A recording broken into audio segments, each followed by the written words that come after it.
சிக்கனை இப்படி கூட செஞ்சு சாப்பிட்லாமா? ரோட் ரோலர் சிக்கன் எதுக்கு இந்த நேம் வந்தது நான் வீடியோவில் சொல்கிறேன்.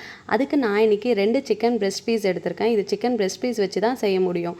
சிக்கன் பிரெஸ்ட் பீஸை கட்டிங் போர்டில் வச்சு நல்லா ரோலிங் பின்னால் அடிச்சிங்கன்னா ரோட் ரோலர் ஏறி நசுங்கின மாதிரி சிக்கன் நல்லா ஃப்ளாட்டண்ட் ஆகிடும். இப்போ கொஞ்சம் பெப்பர் பவுடர், சால்ட்டை 2 பக்கமும் 2 சிக்கன் பிரெஸ்ட் பீஸ்க்கும் ஸ்ப்ரிங்கிள் பண்ணி எடுத்துக்கோங்க. இப்போ 1 cup bread crumbs, 1 spoon chilli flakes, 1 spoon oregano, 1/4 spoon மிளகுத்தூள் ஆட் பண்ணி மிக்ஸ் பண்ணுங்கள். இப்போ கொஞ்சம் சீஸை கிரேட்டரில் வச்சு கிரேட் பண்ணி எடுத்துக்கோங்க. இதையும் நல்லா மிக்ஸ் பண்ணி விட்டுருங்க.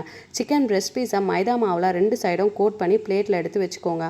இப்போ 2 முட்டையை அடித்து ஒரு பிளேட்டில் ஊற்றிக்கோங்க. சிக்கன் பிரெஸ்ட்டை எக்கில் நல்லா டிப் பண்ணி எடுத்துக்கோங்க. இப்போ அது மேலே பிரெட் க்ரம்ஸை தாராளமாக நல்லா 2 பக்கமும் ஸ்ப்ரெட் பண்ணி எடுத்துக்கோங்க.